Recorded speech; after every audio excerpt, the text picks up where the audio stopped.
Okay, let's just jump right in. I want you to picture your typical morning. You're probably trying to fire off a quick email, maybe passively scrolling through a feed on your phone, and somehow also listening in on a video call, literally all at exactly the same time. Modern life is absolutely built on this assumption that our brains are perfectly capable of running several demanding things at once, smoothly and in parallel. But as we're about to see, the science says otherwise.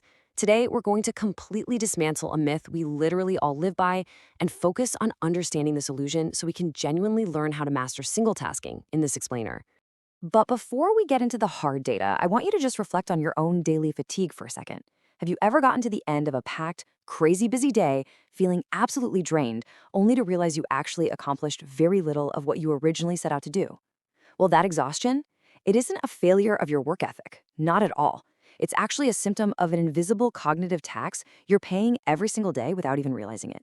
You're working incredibly hard, for sure, but you're actually working against your own biology. We all kind of love to think of our brains as these ultimate supercomputers, right? Capable of what's called parallel processing, meaning we believe we're simultaneously thinking about the email we're writing and the meeting we're listening to. But cognitive research has been remarkably consistent on this for over 2 decades. Your brain absolutely does not process active attention tasks simultaneously. What's actually happening is rapid switching. Your brain is frantically bouncing back and forth between tasks one at a time. It's a stop-and-go process, definitely not a parallel track. And here is the absolute kicker. This rapid bouncing, it isn't free. Every single transition carries what researchers call a switch cost. Basically, every time you shift your attention from that video call to your email and back again, your brain has to completely disengage from one context, clear out its mental workspace, and re-engage with an entirely new one. Even if this switch feels completely instantaneous to you in the moment, you are paying a literal, measurable penalty in both your time and your accuracy. Now, I know what you're probably thinking. You're saying, wait, I can walk and listen to a podcast just fine. And yeah, you totally can. Combining an automatic, unconscious physical action with an active task works beautifully. But attempting to combine two active cognitive tasks, meaning things that both require your conscious thought, like writing a really important report while trying to monitor your instant messages, well, that is exactly where the switch cost kicks in and the whole illusion completely shatters. So, when you try to juggle complex tasks, you're actually sabotaging yourself twice over. First, your completion time measurably slows down. Second, your error rate completely spikes. Direct research on this effect shows that if you compare someone trying to juggle 2 demanding tasks with someone who completes those exact same tasks sequentially, meaning they fully finish one before starting the next, sequential focus mathematically wins every single time. And it gets worse because this penalty scales aggressively with the difficulty of your work. Bouncing between simple, low-demand chores? Okay, the switching tax is relatively small. But trying to juggle genuine, complex problem-solving or careful writing while constantly monitoring your inbox? Oh man, your brain severely punishes you with mistakes and lost time when you try to switch in and out of those heavy cognitive loads. Plus, there's this really sneaky second hidden fee, the recovery cost. Returning to a complex task means your brain has to reload all that dumped context. And research shows that after an interruption, it can literally take over 20 minutes just to fully regain your previous state of deep focus. That means a seemingly harmless 5-second glance at a text message can easily cost you massive amounts of total time to get back into the zone. You lose the time of the interruption itself, plus all that recovery time. So why on earth do we do it?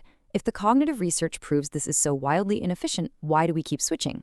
Simply put, rapid switching tricks us. It subjectively feels highly productive.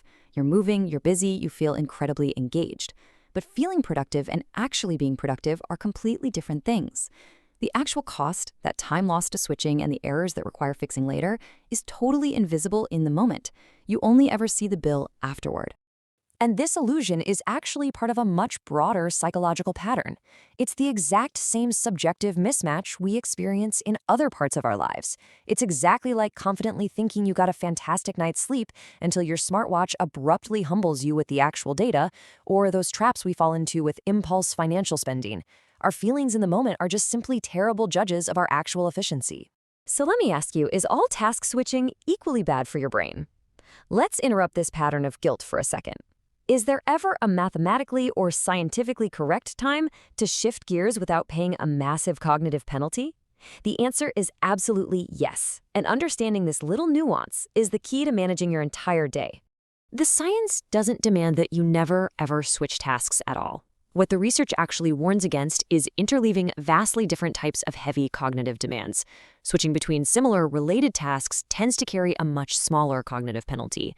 Because the context your brain has to hold on to is pretty similar, the switch cost drops significantly. So the finding isn't never switch, it's that treating rapid switching between completely dissimilar, demanding tasks as a daily strategy runs directly counter to reality. Let's talk about the actual how-to. Here is how you restructure your day for maximum effectiveness. Step 1. Batch similar work together.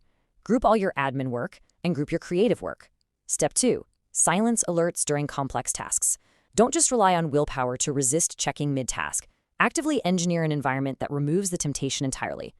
And step 3. Ruthlessly protect one single, full, uninterrupted block of time for your deepest, most demanding work. When you start stacking these habits, the benefits compound beautifully. Grouping related work drastically slashes your overall switch penalty. Killing notifications stops that disengagement sequence before it even has a chance to start. And by treating demanding tasks as strictly uninterruptible, you allow your brain to reach a depth of focus that yields a seriously disproportionate return on your time. You don't have to be totally rigid all day, but for the work that matters most, genuine single tasking absolutely must be protected. I really want to leave you with this powerful reframe directly from the research. The brain was never built to run two demanding tasks in parallel. If you've ever felt like you worked incredibly hard all day long but somehow finished way less than expected, I want to reassure you right now, that was never proof that you're bad at managing your time. You were simply paying the invisible switching tax, repeatedly, without ever seeing the bill. Once you stop asking your brain to do something it physically cannot do, it turns out it's incredibly good at doing one thing extremely well. I've got a challenge for you. Look closely at your own daily habits. What specific task do you multitask through the most on a daily basis? Think about it. And if you actually isolated that task and single-tasked it, how long would it genuinely take you? Let that sink in for a bit. Try applying these single-tasking strategies tomorrow and just see how much time you've actually been losing to the switch. Thanks so much for learning with me today.